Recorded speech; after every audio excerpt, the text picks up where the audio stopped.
Call the community services meeting to order about 2:27. And Mr. Walking Stick.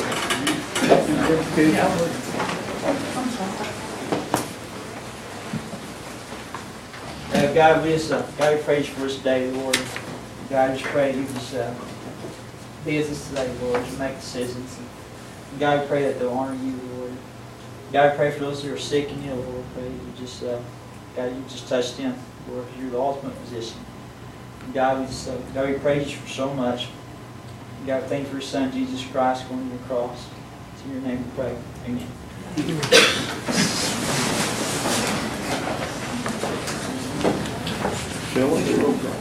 Yes, sir.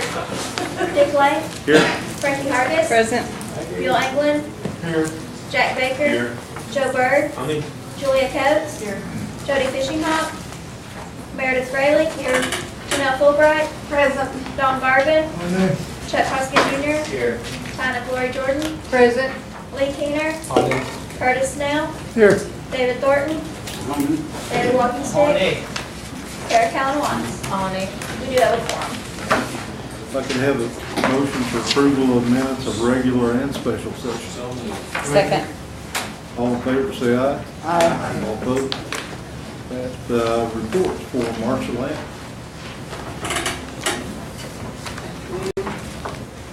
First, thank the council members who brought food up to up north.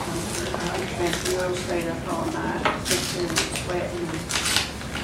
Yeah, they were really appreciative.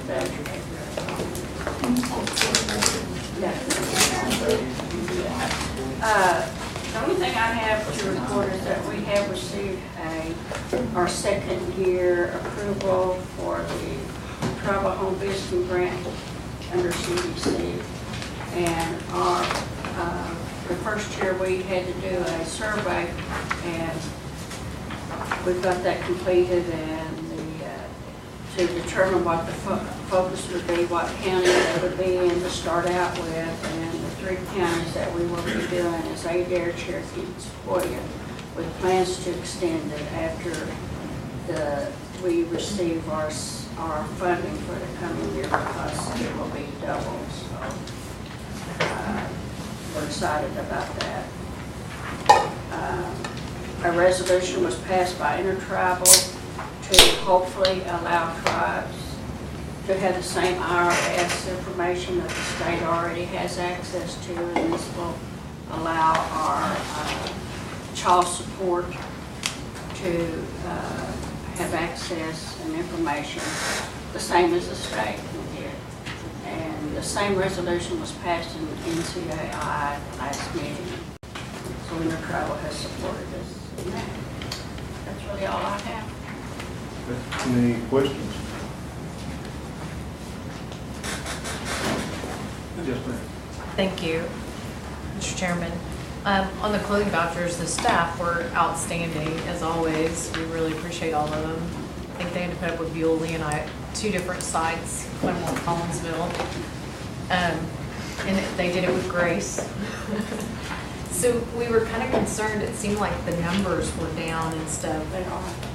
Is that overall? We hope that those first few weeks was because everybody's on vacation, and it was also during the 4th of July weekend when we started it. And so if you have anyone who missed that, please tell them they can go to another site or just contact us. Afterwards, we will do a follow-up in all the counties to make sure we've got everybody. Also, the economics is getting a little bit better. So, March, because we kind of discussed that while we were sitting there, waiting on folks to come through, whether we think that's the issue or not. I do think being on July 4th week, can we avoid that going forward?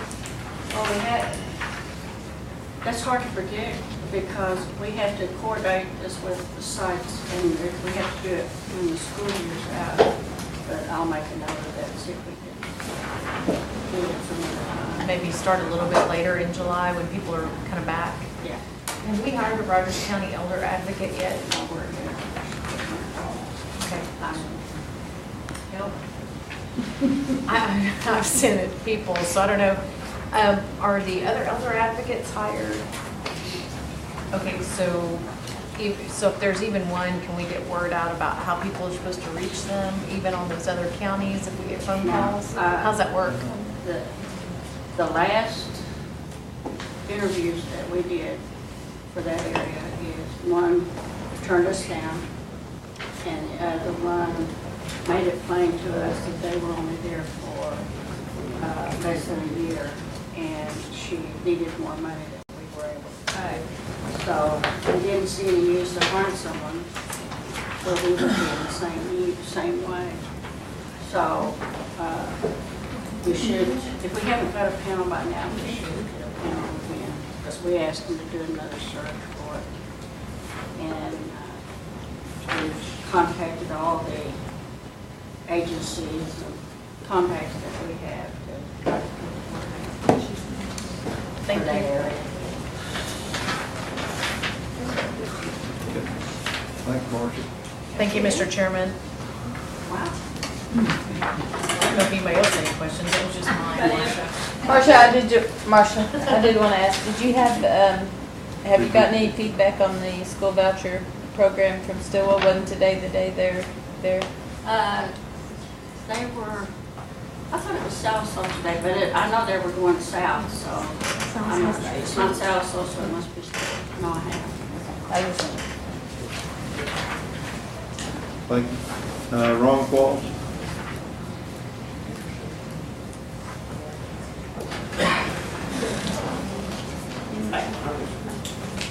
Good afternoon. Like to field any questions that anyone may have? I don't have a question, but I just want to say thank you to Karen Ketcher. We had an issue at Greasy Community Building, and she was very helpful and got that all taken care of. Good. Simon? Yeah, Ron, what can we do to move rehab along a little quicker? Seems like I get an awful lot of calls on people applying for rehab and never hearing anything back, or they applied last year, they're still waiting this year. Do we need more crews? What do we need to? Actually, we need more money. No. I think first we need to look at reconfiguration Okay, within, we have, within your department. sure, we have a growing number of families that's on the waiting list for what's referred to as general rehab, meaning they have water, sewer, everything seems to work. There is no immediate need other than the house is deteriorating slowly. It's might need floor, might need a new roof, even though we've patched the roof. And that group of applicants is growing. We are coming to the end of this fiscal year, and we don't have funding to catch those families out. And so, Here's what I would like to see for next month. I would like to see how many crews you have. I'd like to see your whole employment situation. Because the complaint I'm hearing is you got all kinds of inspectors, but you don't have any workers. I mean, if you've got 40 inspectors, you should have 500 jobs. And if you don't have 500 jobs in the work, why do we have 40 inspectors? I mean, I've got some concerns, and I tried to call you the other day, and I've tried emailing, and unless you so, I guess you're out. Maybe you're out driving the nails, I don't know.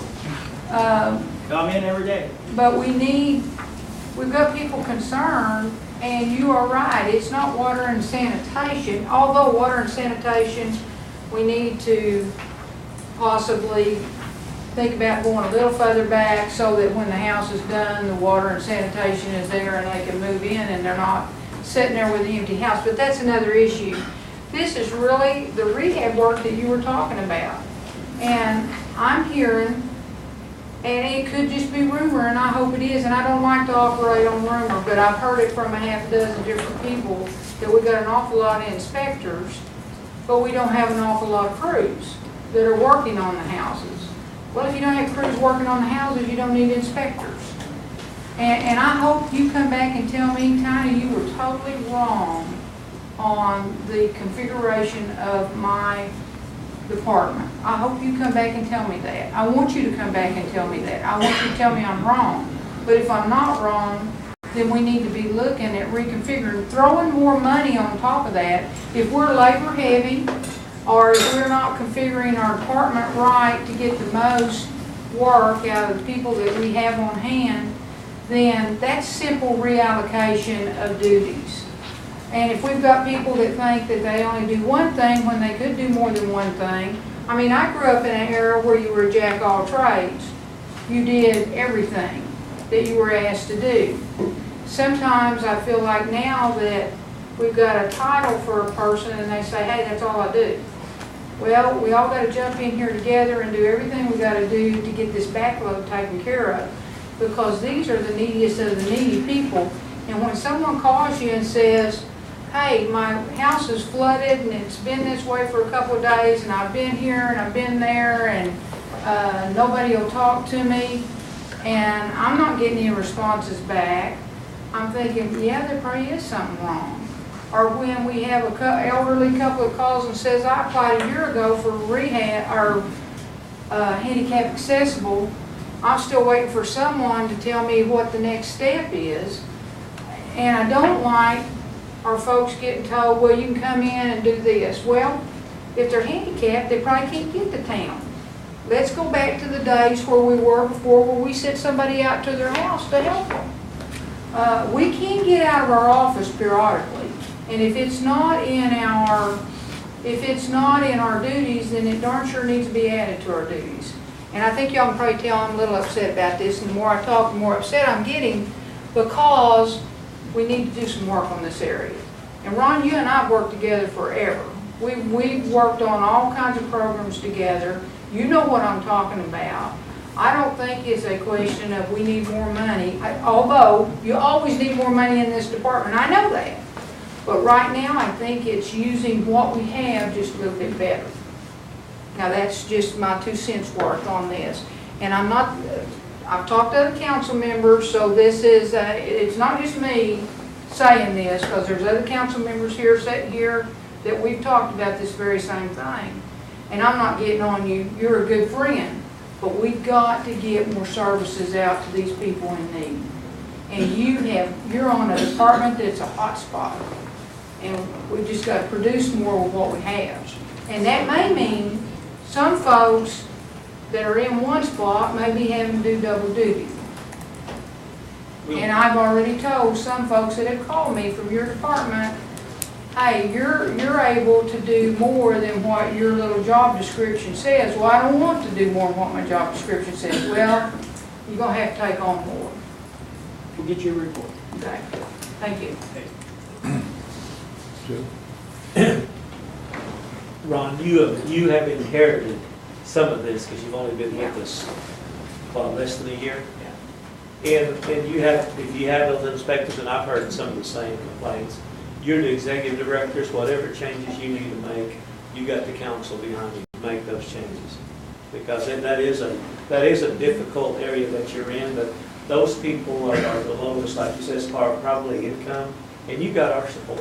So whatever appropriate changes you need to make, do it. Okay, thank you. Thank you, Mr. Chairman. Mr. Garber? Yes. Mr. Quiles, I visited with you a while ago about this condition. Did you get the chance to check on it? Yes, person has 2 homes. The one of the homes that burned was in Bragg's, and she does not anticipate living there again. And she does have insurance. Did have insurance on this house that burned. Therefore, you'll be able to help her clean it up. Well, she has insurance funds to do that work. Oh, she does. Thank you, Mr. Chairman. Yes, sir. Thank you. Chuck? Thank you, Mr. Chairman. It is still the case that when you come across a rehab that requires in excess of $30,000, that the decision is made that it should be replaced. Is that policy? It's not necessarily replaced, but we have to really look at whether or not the home has enough foundation and we can fix the house. We don't want to spend $80,000 on a replacement home if we can fix the house. It's not a hard and fast rule. It's kind of a rule of reason. Look at the house. That's right. And we can talk about it offline, but one particular constituent of mine, and you've emailed me back on her. I don't think you've quite looked into it all the way yet, but early reports was that house was going to have a ton of money put into it. It looks like there was maybe a foundation issue, and I think their concern is, hey, are they just going to put some little bit of work into this and it's really not going to fix their house? We can visit more offline, but I did wonder about the policy that might apply to her situation. Sounds like it's a case-by-case basis. Thank you, Mr. Chairman. Kara? Thank you, Mr. Chairman. So what are you doing to meet the goals that rehab set? Because I know in our area, there's there's very few homes that have actually been rehabbed or those goals met. We work strictly off the waiting list, and as people apply, we try to serve people in that order. So it's overall for the Cherokee Nation, not necessarily for the area, so that the work spread evenly throughout the Cherokee Nation? It's just based on who applies. If So- there's more who apply from Cherokee County, Adair County, or whatever it might be, by date of application, then we will try to address their needs as by date of application as they come. So it's date of application overall, Yes, it is. period, okay. And then, I had sent somebody from Cherokee County your way, but I don't think it's been took care of, so we need to talk about it before you leave offline. Sure. And then, what is the situation with gravel and storm shelters?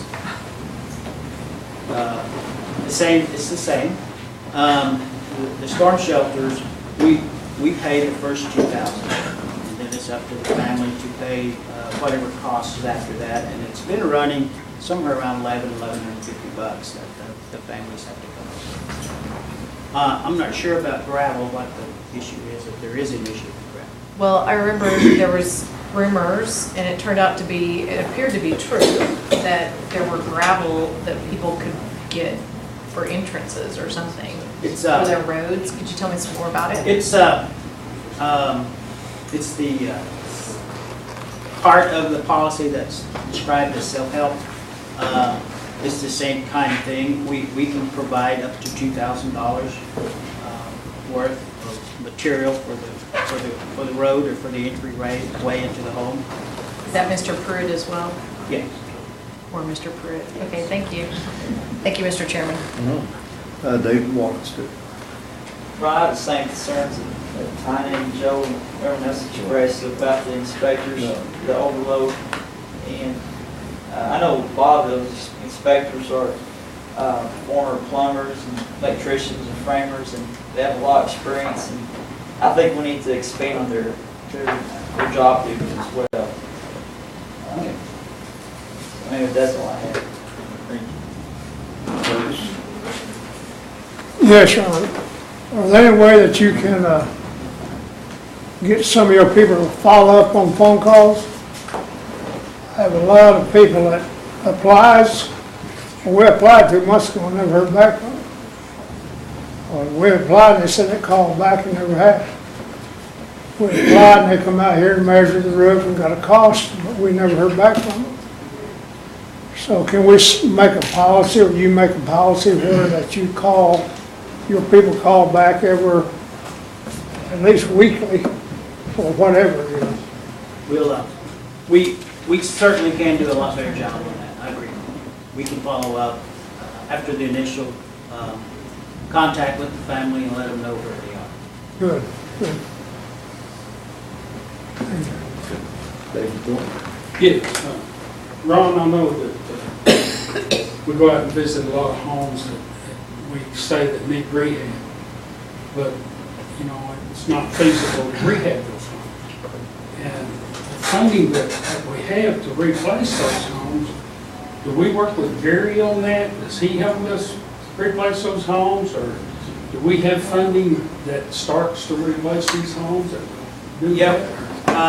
Our budget is broken down into two parts. One is the general rehab, emergency type situations, and the rehab of the house. And we have a separate component for replacement. Generally, the replacement of homes the amounts ran about $1.2 million, $1.3 million a year. In 2014 draft budget, proposed budget, it's almost double that. So that will help in that. But still, yeah, you've got to have one heck of a waiting list. Well, yes, we do. We have approximately 55 families on a waiting list for a replacement home. And I don't know what it would cost to build 55 houses, but it's got to be pretty good Oh, yes. cost there. Close to between $8 and $9 million. Well, then, that means those people won't be served for several years. At the rate we're going, you're right. And, you know, we need to figure out something where we can either pull in some of Gary's funding in there to help replace these homes, because most of this is, to me, it's an emergency. Because those people's houses are in such bad shape that some of them are getting sick from the mold, walls are loose, falling in, roofs in bad shape. I mean, it's something that you can't rehab. And so you've got to figure out a way to replace those homes and replace it faster than what we're doing. I think that's what everybody's wanting to get to. And that's what everybody's writing about, because everybody hollers at us, then we holler at you. But, so, You're 100% right. Some of these houses are really, really bad. right, right. And I'd like to see us come up with something that, other than that $1 million or $2 million to help those people. And the new homes that are being built, you know, that's great. But we could add those into the homes that's being built and get those people served quicker. That's the way I see it. You know, somebody just applying for a new home, get one built, is great. But rehab homes being replaced, the ones that really need to be taken care of first. That's just my thought. Thank you. Okay. Ron, what's the cost on building a replacement home? I know you bid out 50, wasn't it? We bid out a total of, I think, 22 or 23. But you had 50 you could have Yeah. bid out, yeah. What's the cost? They range around mid-80s. And by the way, they're the same identical house that the housing authority is building. Now, they're building them for 65 and y'all are building them for 80? Yep, that's it. The only difference in our house is when we bid them out, we do a little bit different foundation, but it's not, it doesn't make the difference in the cost. We do a post-tension foundation. Why is your bid so much higher? I mean, we've talked with the housing authority. Okay, it's because they're the general contractor. That's part of it. Okay. That is part of Do it. you not have folks in your department that could act as the general? Our problem is when we're dealing with federal funds, part of the problem is that we can't sit down and negotiate with the contractor. We can't sit down and negotiate with a subcontractor. All we can do is bid it and take or not take the bids that we get. What if the housing authority bid to build your replacement homes? Well, we've actually talked to the HUD office about that, and Their position is the housing authority is the housing authority is the subrecipient, so there shouldn't be a bidding process. If they were to bid and the intent is to use Nahasda to buy the house, then HUD's going to require the same red tape that we have to go through now. But overall, the housing authority has been able to develop the houses much cheaper than we did. So if we were, now these homes are given to the people too. Yeah, they're free. There's no payback, There's no payback. which really doesn't work with the way the housing authority has set up their housing program, because it is a $350 a month payback. If you give folks a choice, the choice really is. Well, yeah, they're gonna want the no payback, but I don't know that our budget can stand a no, everybody getting a no payback situation. These are mostly for the elderly and the handicapped. Elderly, disabled, handicapped. Okay. The only other thing I wanted to ask you, because you're gonna give us a report about back next month on the configuration of your department, that you can give an individual up to $2,000 to get access into their property under the emergency, or under the self-help program? As long as the funds hold out. And is that a income-based? Yes. Okay, because you all might remember that we also have that little access money in our roads money, that we can do somewhat of the same thing, but we probably want to send them to this program first to see if they meet the guidelines. And that self-help is not as much of a waiting list as everything else, right? No. It's pretty well, you come in, you meet the guidelines, you can get served. Yeah. But once, I mean, we've had a run on applicants wanting storm shelter. And so that budget had $400,000 in it, and that's going to be gone. And that's out of the self-help? Okay. And is that all federal funds or tribal funds mixed in with it? I think it's all federal. It's all federal. It's all right. It's all tribal. And all kidding aside, I said no more money, in my opinion. I know you need more money, but I want to see you do more with what you got, and then we can discuss and fuss during the next budget cycle. And I feel like I can talk to you pretty plain, because you used to talk to me pretty Sure. plain. When the roles were reversed. Got to be nice to everybody now. I kind of like to go back to some of those old days. Thank you, sir. I just had a question on the self-help. Can that be used for rain gutters? Someone asked me Yeah, that the it other could day. be. It could Sure be. could be. Okay. Jeanette? Thank you. The storm shelters, is that income-based? Yeah, we have used it. We use the Nahasda income. That's all. One more.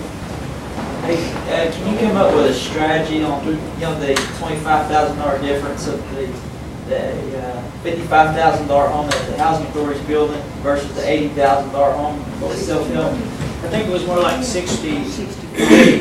65, and then the housing authority's 55,000. Mr. Cooper, 55,000. No. 80 versus. I'm sorry. Okay, how much is the housing authority home? The house itself without anything, any 55,000. utilities or anything, Yeah. is around 50 once you put utilities and septic system and all this other stuff that you're looking at, between 55 and 65. depending on Okay, how much. 55,000, and then the self-help is 80. Between 80 and 85. Okay, so it's $25,000 difference approximately. I can show you what my house is cost. You show me what your house is. Is that right? If where I'm getting at with this is, $20,000 to I wanna have a- $25,000, and most of that is because we act as a general contractor on ours. Yeah. They're having a general contractor do theirs. The other thing though too is because since it's federal funds, You have higher income limits, you also have some bonding requirements. Well, where I was going with this is for every 5 houses that we build, we can have a free house on the side of it, you know? And so is there a strategy that we can cut down on the bids or get cheaper bids for these self-help homes, federal homes? This wrong? Well, we've had discussion with HUD to have the housing authority be the contractor and then us pay for the house after it's built.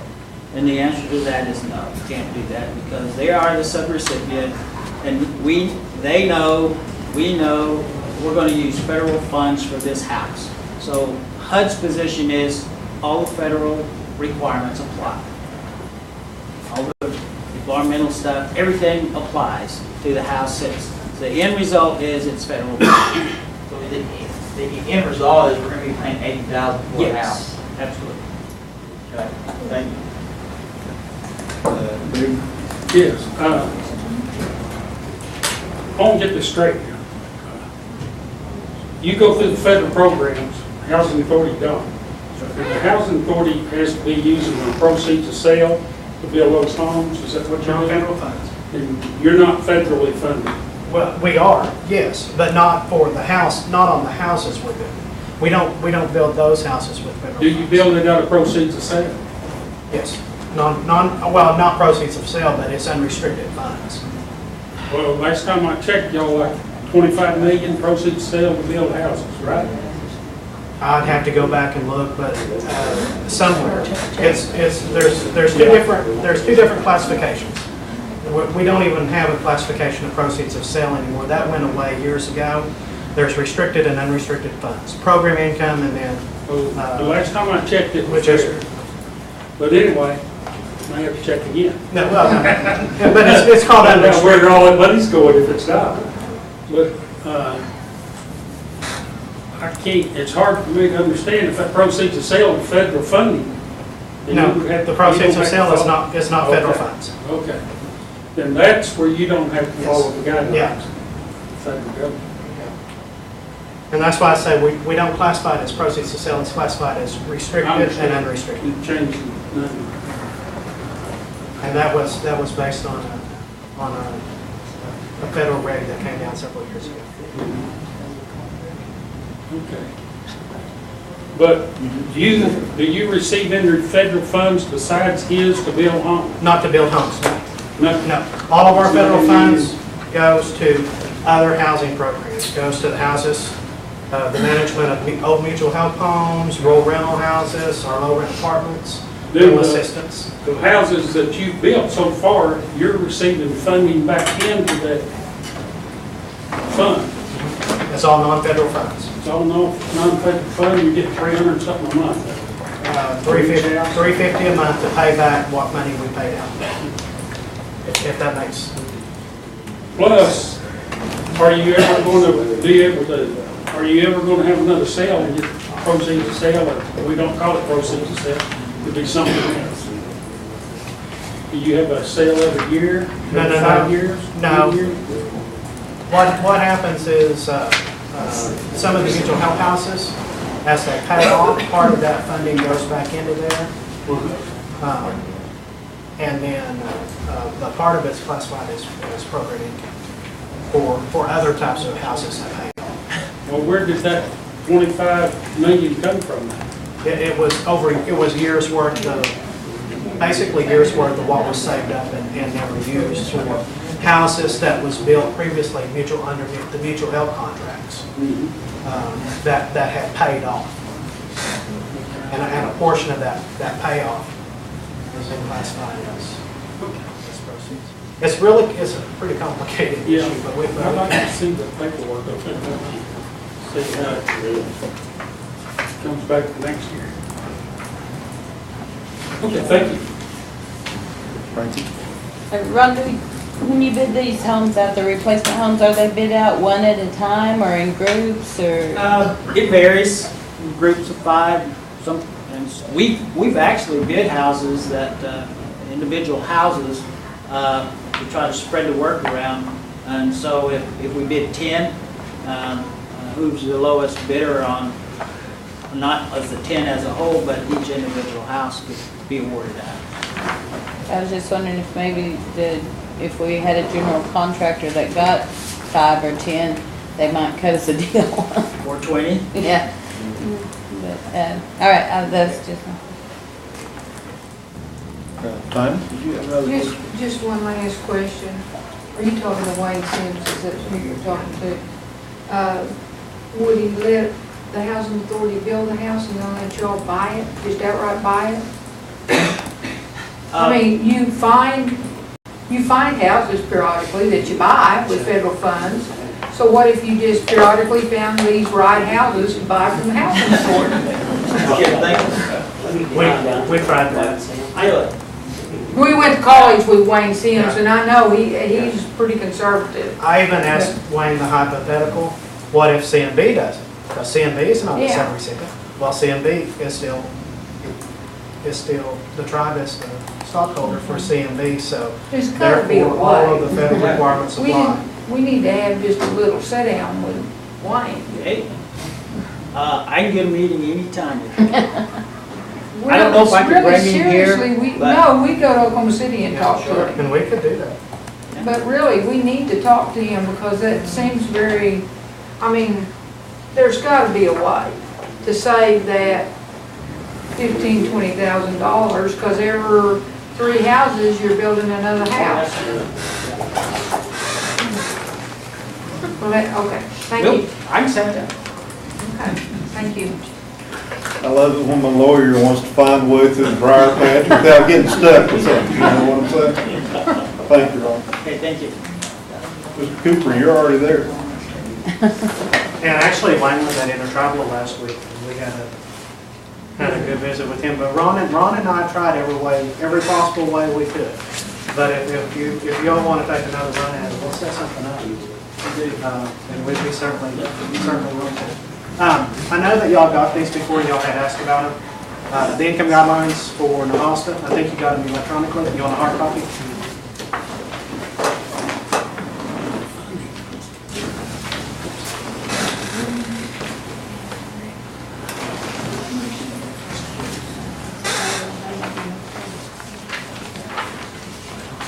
And I know that y'all had asked about that before, that y'all had got an electronic copy, but I thought you may want a hard copy.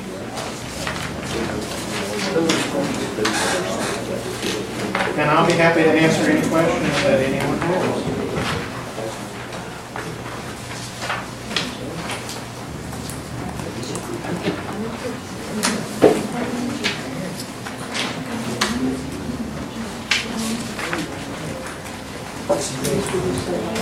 That's 80%. Mr. Keenan. Thank you, Mr. Chair. This is effective May 8th. That is when those went. It changes, HUD publishes new ones. So the ones that are already, the applications already in, those are probably, most of those are the old guys. Yes. No? No, it's at the time that they're, yeah. Okay. So just some changes there.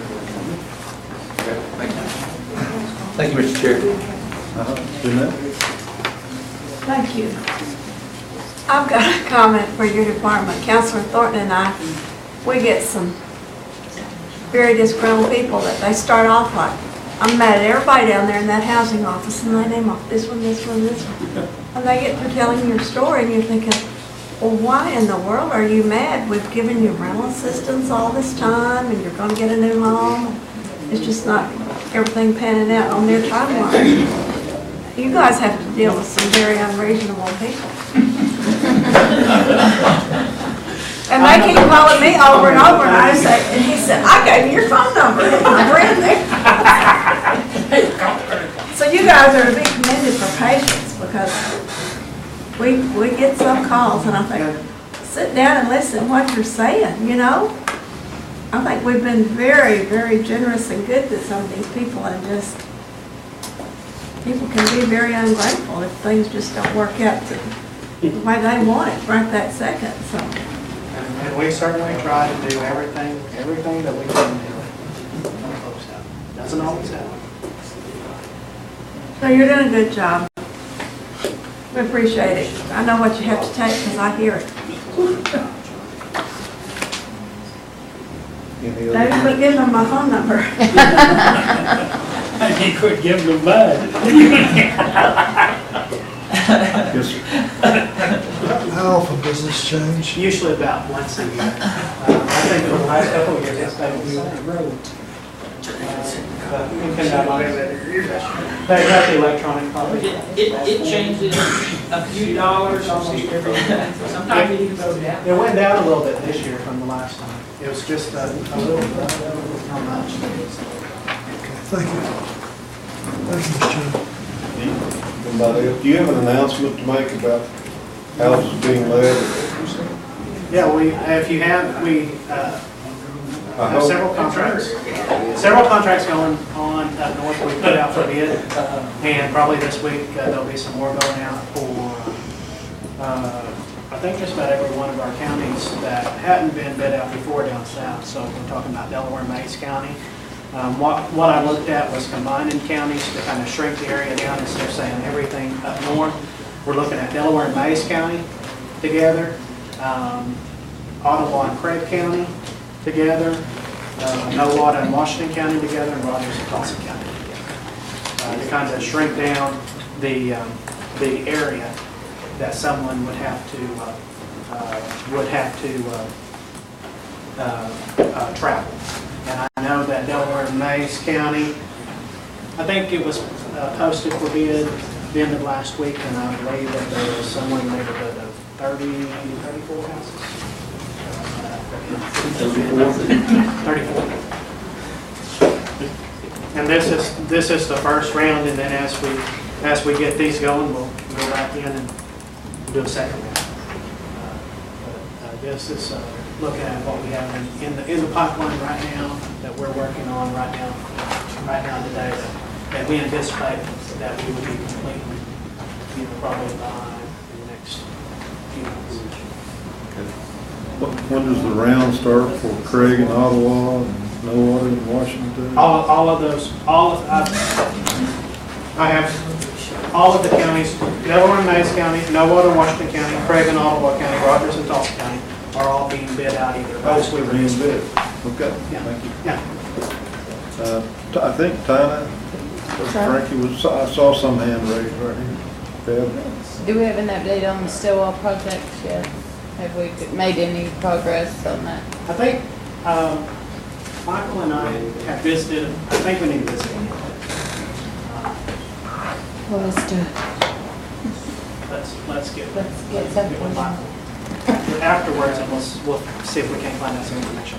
And also, I want to say thank you for coming to our intertribal housing group meeting with our friends down at the Chickasaw. Tina, did you have a question? If I did, sure. Okay. I know the people. Karen? Thank you, Mr. Chairman. So we have 26 homes completed as of today, right, for this report at least? As of the report, and you have to remember that the report is for the month ending May. Okay. But if we looked at it as of right now, we have 36 homes. And that's handed over to families? Okay, well, very good, congratulations. And then we have another 22 under construction plus some. So how is, I mean, this wait list is still considerable. Actuals built, and, I mean, how are we communicating with these families? I've got a lot of frustrated folks. We had people at the clothing voucher deal that were pretty, to be frank, angry. I don't know if my colleagues would characterize it that way, but they were frustrated. So how's your office communicating with them to help them work through those and expectations? Good question. And it probably depends on exactly what stage of it is. If it's just at the application stage. They felt like a promise was made, and they expected to be in a home already. We're 2 years in. Do they have their own land? No, but that's not what the promise said. So, I mean, we didn't make that promise. So, I mean, are we supposed to give them the chief's number, or what do we do here? Because otherwise. You can give them my number, and I'll be more than happy to visit with them. Okay. But I get those calls, seriously. I get calls all the time, and I'm more than willing Okay. to communicate with them. Yep, you're very helpful. That answered my question. Thank you. Yeah, and we can work it. Just ask Councilman Hoskins, and he can tell you that I'm more than willing to communicate with folks whenever the need arises. Very good. Okay. Thank you, Gary. Gary, what I'm seeing is you've got 26 completed with families in there. I think you just said you had another 22 under construction. Yeah, and there's actually, if we look at right now today, we have 36 that are complete. 36 that are completed? Yep. And another 22 under construction, and then another 100 and some that we're working through with the abstract. And we have some of these things like black titles and things of that nature. We think that we have a solution worked out to get those taken care of. Okay, and then there's 34 that's being bid out right now as we're talking. That was just in Delaware and Mason. And if you want me to give you the numbers on the other counties, I can. 15 in Millwood and Washington County, 8 in Craig and Ottawa County, and then I think that there was 12 right now in the pipeline in Rogers and Tulsa County. Okay, so there's actually something like 57 being bid out now. And then that would be an ongoing deal. We would just rotate on back through them until we get them all.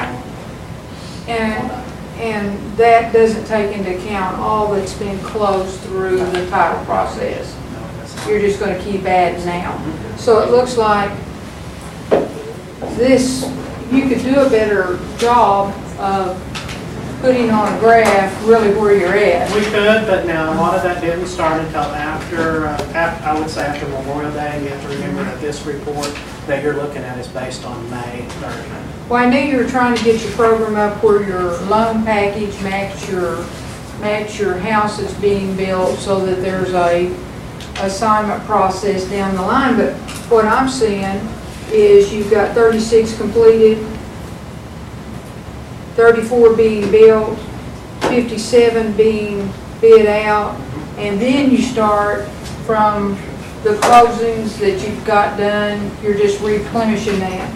So it's a lot more, it's like 127 if I'm figuring right. Roughly. So, and you will be coming up on your 1-year anniversary that the Housing Authority was recreated October 1. But the Housing Authority actually started back up, got employees in place, started. Arranged the loans for each one of these homes, plus took over a number of federal programs. Well, I think you've done a real good job. And next month, why don't you reflect this a little better on your report? We will, because all I see on Facebook is they've only got 22 homes done, they've only got 10 homes done. Where's this promise being made? Well, one, you didn't make a promise. And I don't know that campaign talk is promises under oath, under God, under contract, but I'm not even going to go there. I'm just saying there's a whole lot of chatter out there that appears to me to be not truthful. And I wish that our report was reflecting current data rather than 45-day old data. Okay. Well, I'm seeing 127, and I'm seeing that 20 or 25 or 30 a month is going to be added from this point forward. Yeah, we look somewhere between 22 and 30. And I know people get frustrated. I had people come up to me and say, well, I thought I was going to have my house by now. Well, you're not having to make your own loan. You're not having to basically do anything other than come make an application with us. We're including the insurance and the taxes in this. This deal's worth waiting a little bit longer for. And after you talk about it and really visit with people about it, they're not upset. They understand. But if we talk in a negative way to them, then they're going to continue to be upset when they walk away from us. That's just my 2 cents. Thank you for your job you're doing. And thank you for all of you all that are doing work on housing. Even Ron and I's interaction, Ron knows, he and I are friends, but you also know that I'm gonna speak bluntly when I think you screw up. I think y'all are doing a lot of things right, and if I see you doing something wrong, I'll say something to you, but I don't mean that personal. Thank you. Thank you. Anyone else? Gary, thank you. Glad to hear about this northern work you're doing. Appreciate it. You're welcome. Thank you. We'll do everything we can, just. Okay. Michael Lee? Good afternoon. Are you scared? I think you have a copy of our report in your packet. I'll be glad to answer any questions you may have. Mr. Roscoe? If it's in the report, I apologize, but the road going over the Turnpike, towards the Millennium Health Center, is there any updates on that? We are working on an agreement right now, it'll be a tri-party agreement between Craig County, Oklahoma Turnpike Authority, and the nation. I just got a copy of the agreement this afternoon, this draft agreement, that is. We've got to look at it, review it, run it through our processes here. But it is the design, I believe, is already underway with the contract engineer that the county's hired. Lee? Thank you, Mr. Chair. It's always good to visit with your group. It's always pleasant. Thank you for all your help on these the road issues here lately. So it's been good. Good experience. I did have one question on the pedal van. I was told when I called pedal van a month ago, they said they would not give elders rides unless it was medical. So they said their budget was cut from the nation. Budget hasn't been cut. Now, the costs that they are incurring have increased over time. We've got a meeting scheduled with Pelman on Wednesday morning in their office to talk about some of these increasing costs. We may have to look at some services being reduced. I don't know. That'll come out of the meeting, I'm sure. Now, why they told you that a month ago, I don't know. That's the first time I've heard of it, but I'll certainly ask about it. Okay, thanks. And could you get back with me, please? Yes, sir. Yes, sir. Have elders needing rides. And I guess that's kind of a common theme I'm hearing today is that, like with the medical care and so forth, we're going to wait 60 days. But the needs are right now, so, and I'm not just speaking to you, but if we can keep on top of all these things, that'd be really good for all of us. Thank you, Mike. I'll let you know. Thank you, Mr. Chair. Bill? Thank you, Mr. Chair. Michael, I want to thank you for really working with Tulsa County on those road projects and Commissioner and the engineer, really appreciate this. Thanks for keeping that. You bet. Thank you. That's all. Janelle? Thank you. Same old question every month.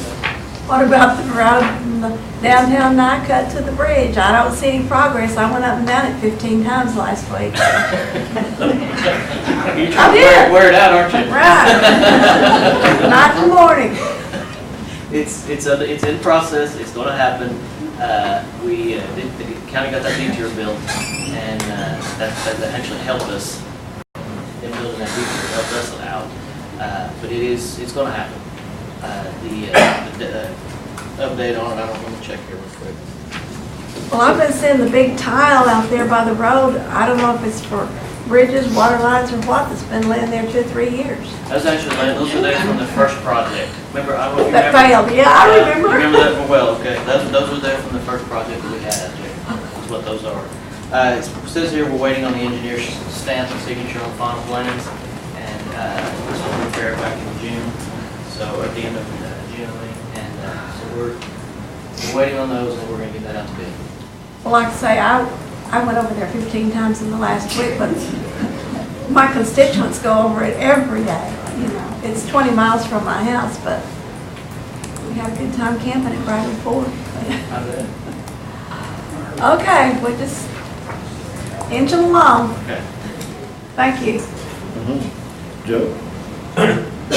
I've driven over that road quite a few times. It's that's home area. Yes. I hate driving on that dirt road. I was raised on the dirt road. That's why I moved to Town Park. But you get a chance, I want to meet with you behind Danny's muffler to the Elm Tree Church. I want to put that as a priority in my district. And then Johnson Prairie Church. I think that's 3/4 of a mile. That's up north? Yeah, your crew, I think's already measured that out. In fact, they gave me the mileage on it. Okay.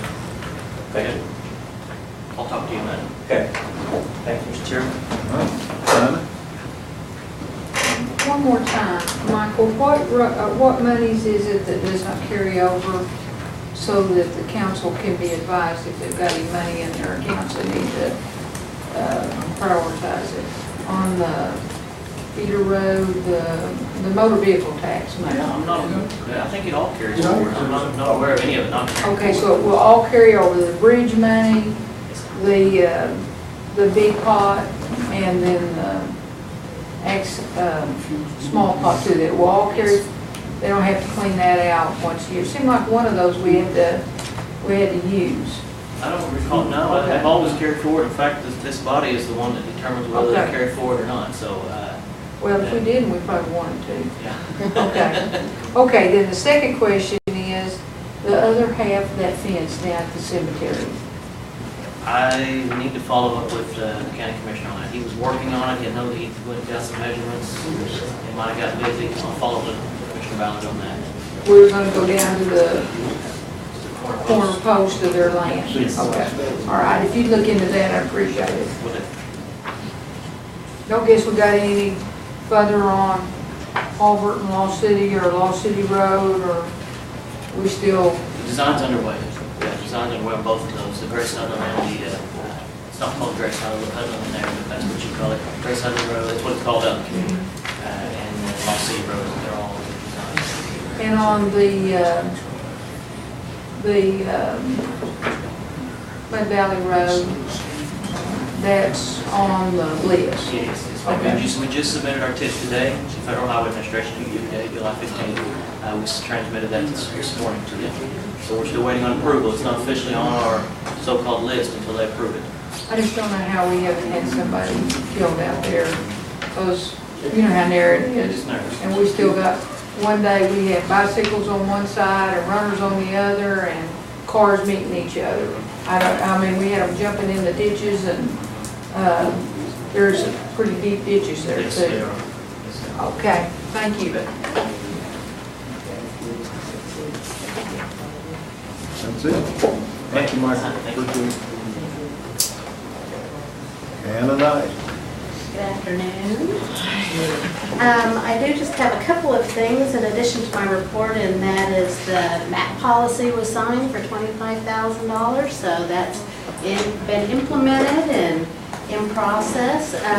Also, I have, we're having a foreclosure intervention workshop in the Tulsa area in conjunction with HUD and several mortgage servicers on July 25th, and the intent is people that are in foreclosure, we're going to market directly to the 184 delinquencies, but people that are in foreclosure can actually meet with the mortgage servicer and hopefully work out a plan on their loan. Other than that, I'm happy to answer any questions that you might have. Good report. Thank you very much. Okay, moving along to old business, I'd like to withdraw that item number 1. That's mine. And new business. I think I may have some folks here who want to talk about community buildings. Nope. I'll do that back to back. Is Karen Ketcher here? Or in the hallway? Hi.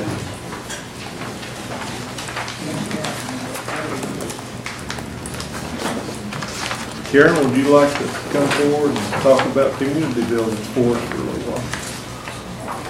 Yes, I think you all got my spreadsheet that I sent out a few days ago, but I did tell you there was a qualifier on that there would be some edits to it, so that it wasn't a final product. The community buildings that, or the list that I sent gives you the dollar amount that's been spent by our program, by CADA and Community Work and Passion Capital, the various programs. And those figures are good. The dollar amounts that are in question, that I have a question about, and I don't totally agree with them, are the ones that are the other programs that have come in. We don't have those figures down pat yet. But the dollar amount that you see in the column that says total, those are good dollar amounts. That's what we've got. We've identified 12 community buildings that are incomplete. We've gone out and looked at 8 of those 12 with facilities, and they're giving us a written estimate as to what it will cost to fix those buildings. Some of them are going to be considerable dollar amounts, some of them are not. They're located mostly in the southern part of Cherokee Nation here in this area. 8 in Cherokee, Sequoia counties, and up in Welch, and a couple of other places. But then we have identified 12 that we've got that are going to need considerable work.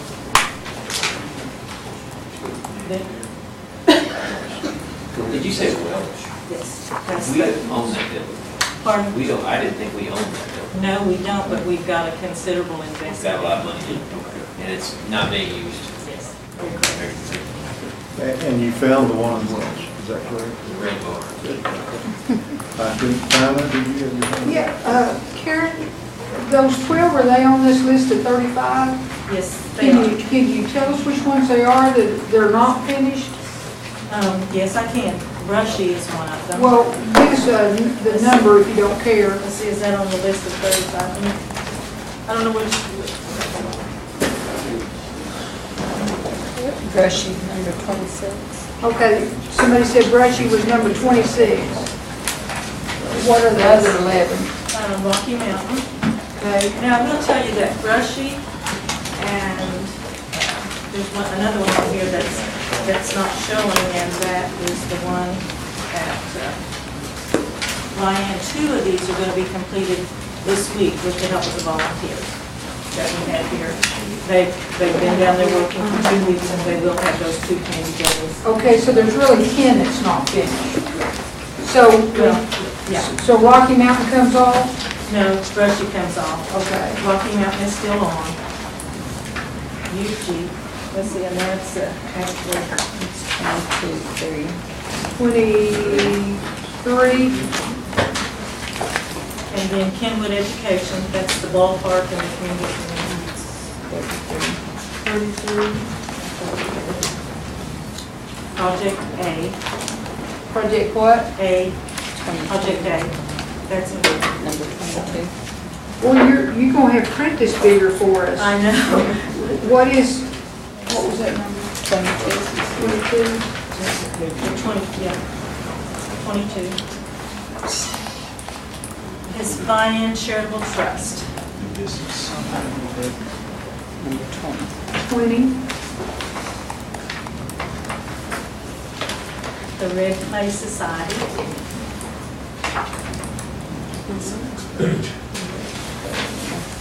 Red Clay? Yes, it's Red Clay Society. What is that? I don't see it on this list. It's not on this one. Actually, maybe it's still under something else. I was trying to think.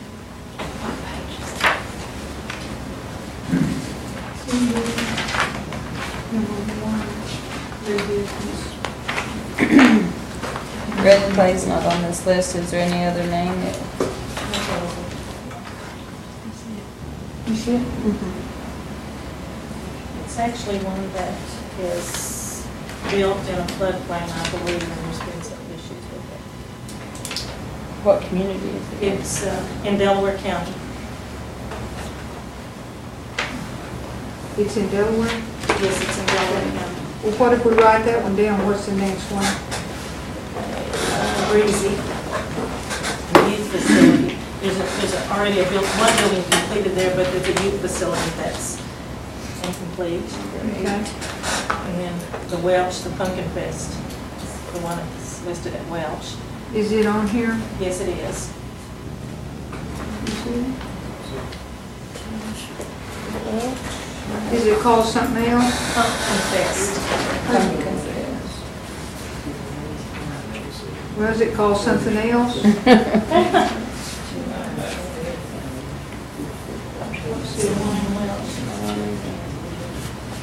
What if we write that one down, what's the next one? Legacy Art Wellness. That's here in Cherokee County. What's it called? Legacy Arts. Where is that? Pardon? Where's it located? It's here in Cherokee County. Well, where is it? What else is it called? It's a youth facility, and it's out on Okay. Legacy Arts what? Legacy Arts Wellness. It may not be on this, and I'm like you, I can hardly see this. As I said, this is a work in progress. How much money do we have in that one?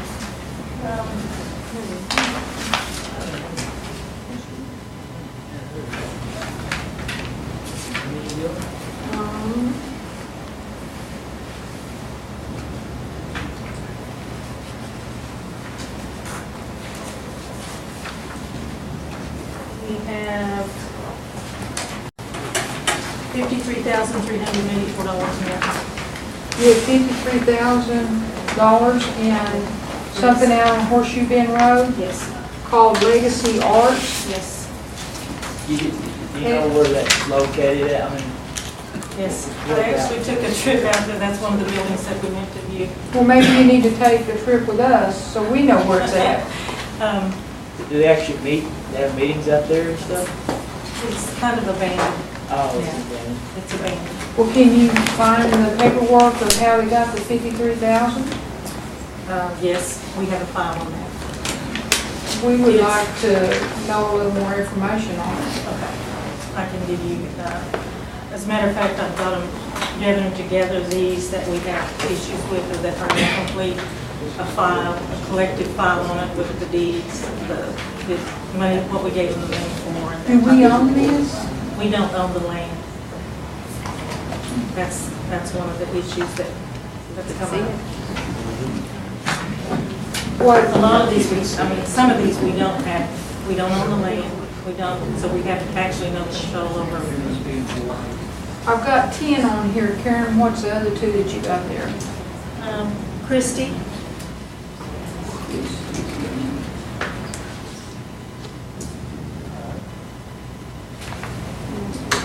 We have about 105,000 in that one. But now that one will be complete, hopefully. They have all the materials, they're just having a hard time getting community workers to come in and help them finish the building. There's basically 2 men that are doing it. You have one more? Yes, it's Chewy.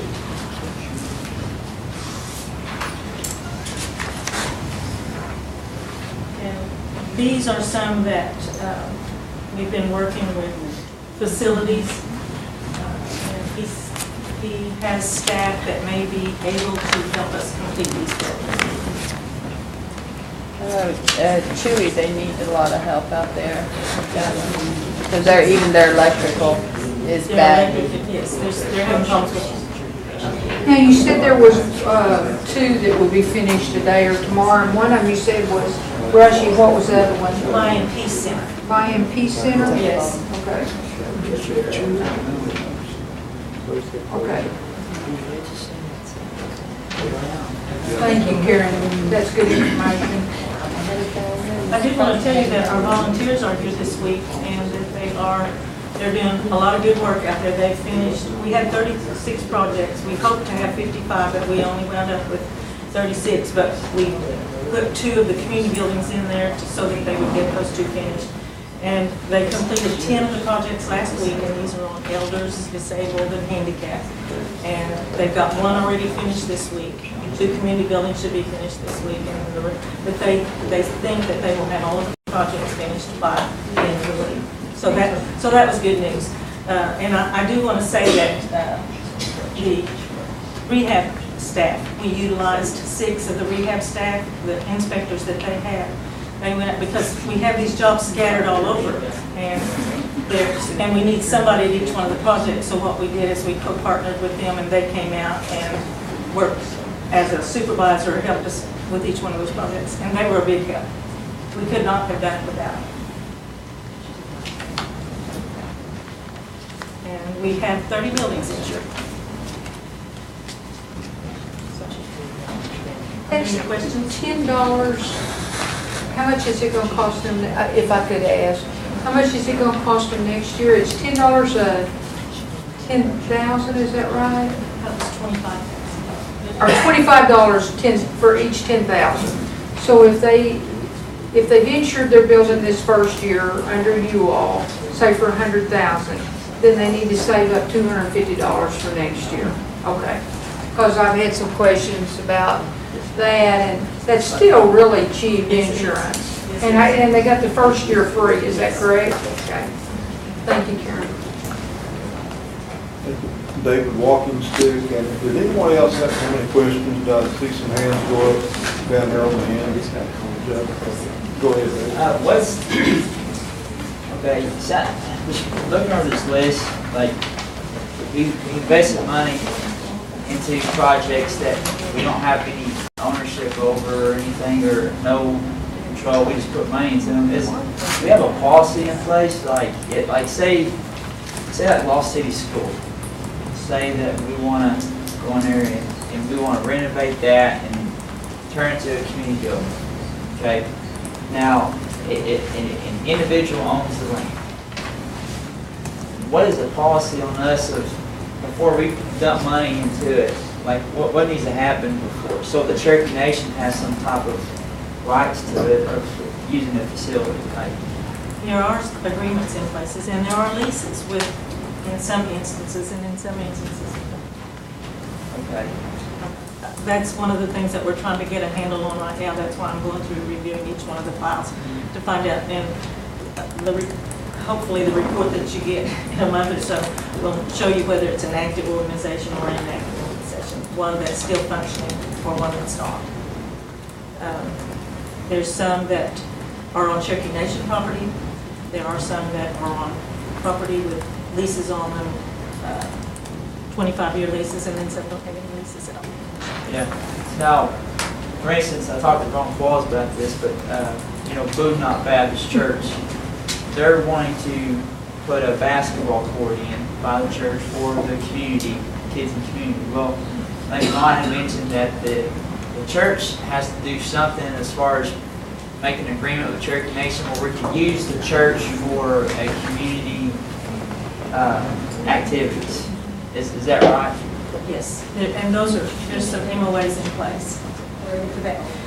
In some instances, though, I know they've kind of gotten away from, and I think it's in the policy now that we don't fund churches. We're funding mostly community organizations that have a lease with someone, or that has entered into an MOA with us. The property is in their name, the organization's name, maybe the organization purchased the property. So now they have the organization, we have a lease with the organization for that property, or that, and then we build the building, or then we go in and assist with the building. I got you. Okay, so it never goes to our name. We just lease it out for 99 years, whether. Now, some of them are, like some of these are built on Cherokee Nation lands. But if they're not on Cherokee Nation lands, though, I'm just saying, It so we belongs go to into a the lease organization. agreement. Okay, so we never actually take ownership of it. I got you. Thank you. And that policy, is that from the previous council or from your It was your before- organization? Or? It came from our organization. I think Paul Buckner actually is the one that drafted that, and I think it's been signed. I know it's been signed. Thank you. Yeah, how long has that policy been in Selection County? Probably about 2 years. Okay. I like the report, at least we got something to go on. Thank you for the information. And will you follow this up in the community meeting? Yes, I will. Yes. All right, thank you. And I would like to invite you, we have another 200 volunteers at Miami again this week. And they're finishing up the projects there. And on Thursday night, there is a appreciation dinner that we have. And I know Janelle and David came last week, but I'm going to invite you down to that. You'd be surprised. I know people, we've got a website now, and on our website we put some pictures of that appreciation dinner, and everybody was kind of shocked that there were that many people there. Would you please email us a copy of that policy? Yes. Okay, thank you. Thank you.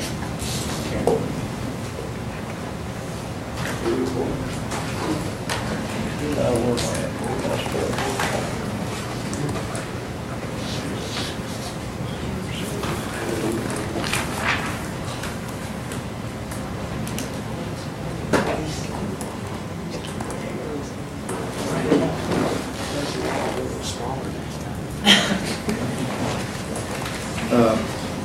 see. New business number 2, Tyne. Could you please read us through that, please? Is that the cemetery? Yes, ma'am. Okay. I think you all have a handout in front of you regarding an adjustment or amendment to the cemetery policies for your consideration. If you'll remember last month, there was some concern shown about a governmental entity that had applied for 10 cemeteries and received the funds, and that kind of put it on our radar that we might have maybe a hole in our policies. So in response to that, after talking to several counselors, Diane Barker and I worked on just what we thought the wording was that you all had asked us to put in there. And that would be the additional wording on type of service. The last line, there would be an added line that says no funds will be provided to any government entities. And then under eligibility, no applicant, there'd be a new E, no applicant will be allowed to apply for more than 2 cemeteries per fiscal period. And I just wrote this as best I could. I'm just putting it out here for your consideration. I guess I'll put it in the form of a motion so that you all can discuss what you want to do. A motion and a second for discussion. Councilor Hoskins and Councilor Watt. Thank you for your work on this, and I haven't really made up my mind yet, but another question I had is this number of 2, whether that's a good limit. The only thing I have in mind is some community organizations that are very active in caring for cemeteries. I think often applying their own, and these are Cherokee groups, but I suppose one solution is, their individual members can apply. I just want to make sure that number's... Just a suggestion, because this was just wording that we threw out. You could put additional cemeteries must be approved by the tribal councilors for any individual exceeding 3, and I'll look to you for that wording, whatever you. Certainly we ought to, if we're going to do that, since we approved the cemetery list ought to reflect whether this exceeds 2, so the committee can give special consideration as to whether to approve that. That might be, well, we're already approving them anyway, so we may want to... unless prior approval is received by the cemetery committee, which is this committee. Unless prior approval is received by Community Services Committee. Would that be correct? Because ENF. No, it'd be ENF. Okay, by ENF committee. And I think we would, the way we would apply that is that, again, the cemetery would come up at ENF and would say, look, this group's already had 2, but here's their track record. Somebody would advocate for or against them getting the 3rd. So I think that would be the most. So take out the word prior and just put unless approval is received by ENF committee. Yeah. But unless special approval, we've already approved these. Okay. Is that offered as a friendly? It is. I would accept that. Okay. Carol? Thank you, Mr. Chairman. So I pulled a report because I don't agree if there's valid concerns. I wanted to know. And when I pulled the actuals, really about the only money that's coming from Rogers County for these requests. Tulsa County is pretty limited too, but I don't know if they're in the same situation. And Mr. Chairman, this will include Talala, which is in your new district. So that would exclude funds from them. They don't have family groups helping them in the same manner that these other areas do, because around statehood, this was deeded from the Cherokee Nation to the counties for the counties to preserve. And I know in Rogers County, they still bury indigent folks. Or even if they're not indigent, they would have, I don't know if there's some kind of fee, but there's still burials going on for our Cherokee families served by these old cemeteries, but they no longer own them, the county does. So because these monies have been awarded, the county is able to extend further the funds, and they've been putting in fences and such, especially after we had severe vandalism, like at Winganon. I can't remember if that is in your new district or if it's in District 14. I think it may be District 14, where the county didn't have money to replace historic headstones, and the money was used to fix those. So if we preclude the counties in our area from being able to access this money, then we won't be able to address vandalism if it happens and there's not a family readily available or descendants from the families, or do some of these things. So I talked to Commissioner Delozier. I expressed the concerns of the body.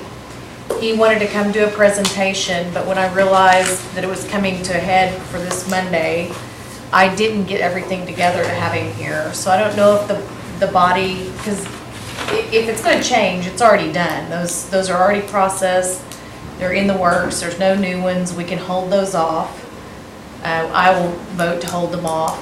But I'd like an opportunity for Commissioner Delozier to come present on the actual, show what the county owns by commissioner, because he was also having to work with Commissioner Helm and Commissioner Thacker, and come forward and bring a presentation on what those cemeteries look like before, what they look like now, the kind of maintenance, and explain, because I mean, there's been things said that would bring into question whether or not he in particular was spending the money appropriately.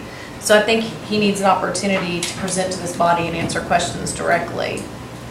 If it would, I'd like to make a motion to table for 1 month and have him here at the next meeting.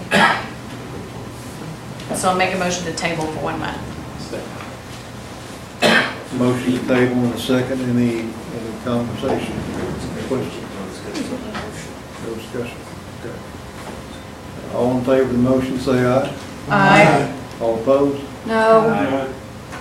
This will do. Roll call. Janelle Fulbright, Abstain. John Garvin, Yes. Frankie Vargas, No. Chuck Hoskin Jr., No. China Gloria Jordan, No. Lee Keener, Yes. Dick Lake, No. Curtis Snell, No. David Thornton, No. David Longenstick, Kara Cowan Watts, Yes. Bill England, Yes. Jack Baker, Yes. Joe Byrd, No. Julia Coates, Yes. Jody Fishing Hawk, Meredith Fraley. Yes.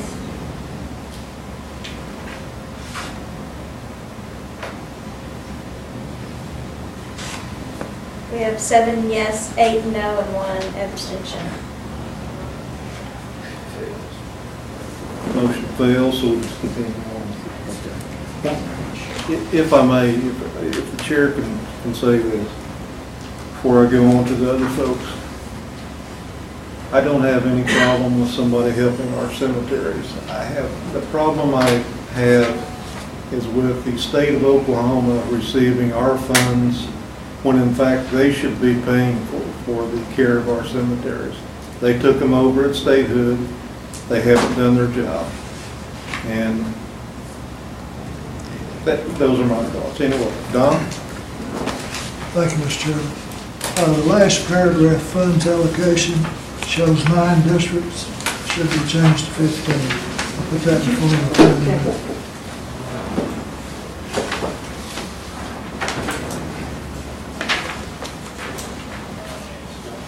And Janelle? Oh, did you accept that?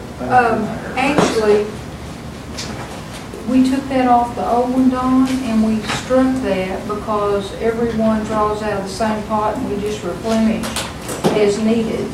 So, with your permission, I would like to just strike that paragraph. Okay. Since it's in that common pot now, that shouldn't have been carried over from our old, I agree. would you agree with that, that we should strike that? Would that be your friendly, sir? Yes, I'll be Okay. my friend. I would accept that. I'm sorry, I forgot it was in a common pot for everyone to apply for. And I did accept that. Yes. Thank you. Janelle? Well, my thoughts on this is kind of going back a little bit here. Last year, if I recall correctly, one person applied for 10 or 15 cemeteries. And we said, well, that person must be really a zealous worker, you know. And I kind of questioned that at that time. Correct me if I'm wrong, but I think someone did. You know, the same person. I kind of like this idea of just at least do it in someone else's name and pass it around a little bit, not just one person collected on 15 people, on 15 cemeteries. So I think this is a pretty good idea to limit it to 2. That was my point. Is that it, Janelle? Well, I was wondering how one person is going to take care of 15 different cemeteries. He must have had a big work crew on that, but maybe they did. I don't know, but I recall that. I questioned it last year. That's all I have to say. Just a comment. Thank you, Jeff. Thank you, Mr. Chairman. Just briefly, there's really 2 interests at stake here. One is preserving these cemeteries, which if we wanted to, we could do a different way. We could take this money, we could contract it out, we could contract the county. We could do a lot of things if that's the only interest. The other interest is to inspire these community groups to go save these cemeteries. There's a value in them, Mr. Chairman, in and of itself. And in my neck of the woods and your neck of the woods, Native American Fellowship is a great example. They take on 3 cemeteries a year. They do it as a group. They get volunteers to come together. If we contracted with Nowata County, for example, to do it, or just gave Nowata County the money, sure, the work would get done, but would we have gotten the value of inspiring these community groups? So this money is not just about fixing fences and headstones. It's about getting our people involved. So that's why I'm for this change, because it's more than about just sending this check out. It's about who gets the check. So I support this. Thank you. Karen? No, I mean, Did I you was raise your done. hand again? No, I'll withdraw if I did. Thank you. Dave? Yes. I think the way it was run before is all right. But when you come in and you bring in a county commissioner and he pulls out 200 different cemeteries, I think this change is going to be good, because I've got 5 county commissioners down there, and every one of them is going to get after you if you turn them loose. They're going to draw every penny they can get out of this body here. But it needs to be an individual, or it needs to be a board that's over that cemetery, either one of the 2. Because we have small cemeteries where there's individuals take care of that cemetery. And then we have a little bit bigger cemeteries where there's a board on that cemetery. Not a city, but a board. So I'm for this. And I'd hate to think what would happen if we turn this loose and let the county commissioners take care of it. You don't have enough money. Yes, sir. Skylar Davis was saying, speak back, he says, I mean, on eligibility, whether we did put that in there, that there is a committee in place or organization that's a non-government entity.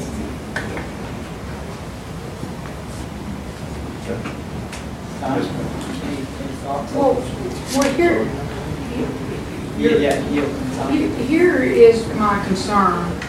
from a standpoint of administering it, we're at a crossroads. I think the funds were set up for the small groups to, as Chuck said, instill in them to take care of their own cemeteries. Now it's reached past that, and we have county commissioners wanting to tap into it.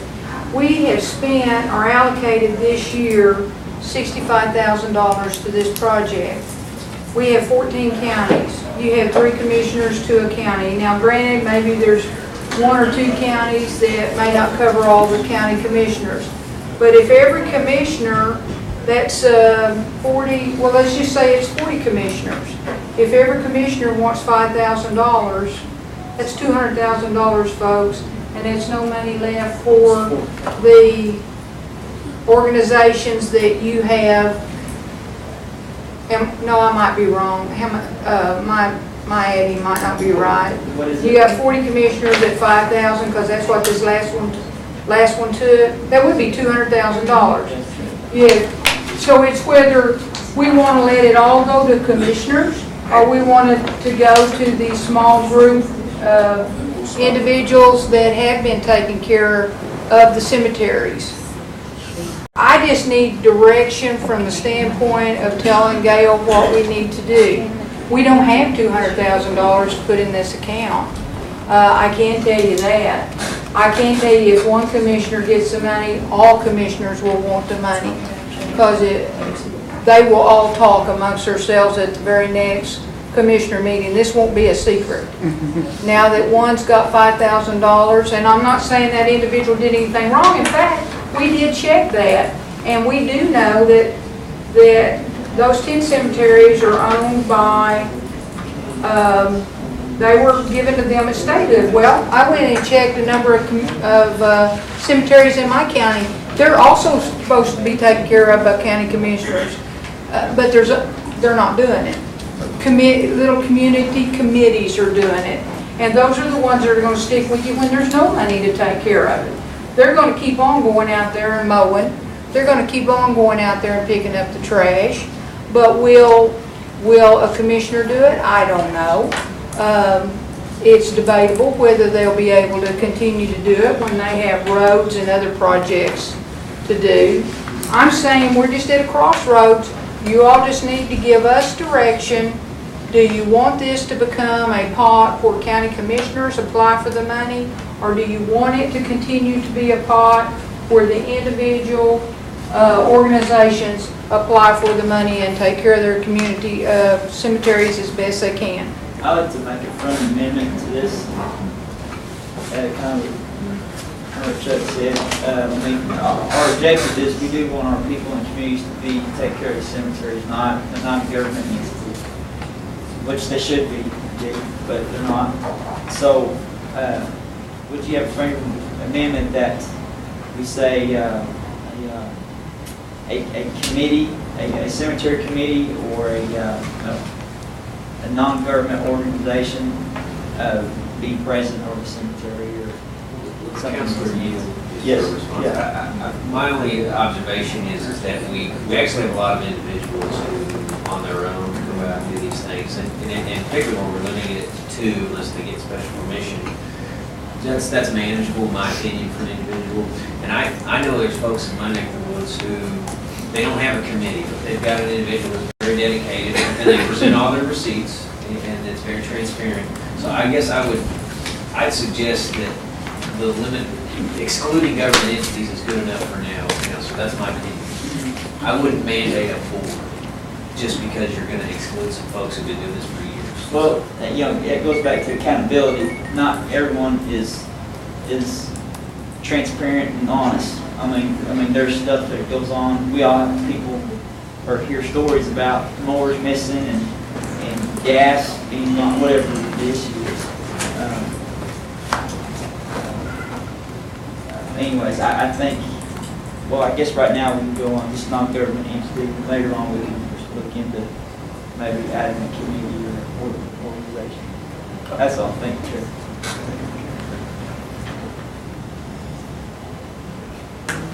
Mr. Chairman, one more time. Would you entertain a friendly amendment to up that to 3? And then Yes. anything to keep the same language? Yes. Would you agree with that? It's the Yes, second. that's right, yes. And then we go ahead and keep the other language unless approval is received by, unless special approval is received? Okay.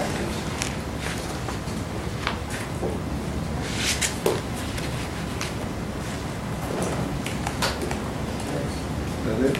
All minds clear? All in favor, say aye. Aye. All opposed?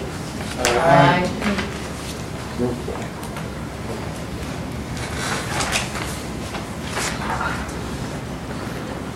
Lee Keener, A vote, that's the yes and no. What's the, if I vote yes, what does it mean? If I vote no, what does it mean? So yes, you approve it. Yeah. Vote no, you turn it down. Mr. Chair? Yes, Clarification? yes, sir. As I understand it, if we vote yes, you will agree to the policy. No will be not to agree to the policy. No.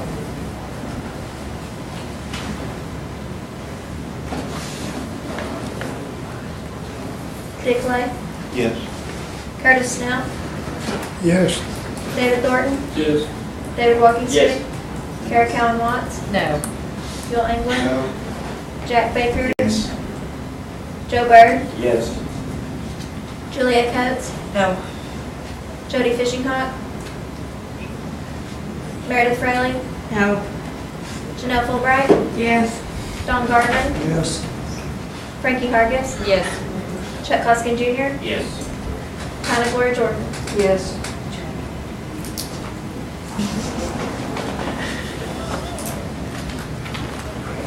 We have 11 yes and 5 no. Action passes. Chairman Lane, just to make sure now, these policies do not have to go any further than this committee. They're just like the other policies that we, Just a policy, I believe, yes. Thank you for clarification. Any announcements? Okay, next meeting is for Monday, August 12th, 2013, at 2 p.m. All in favor, say aye. Aye.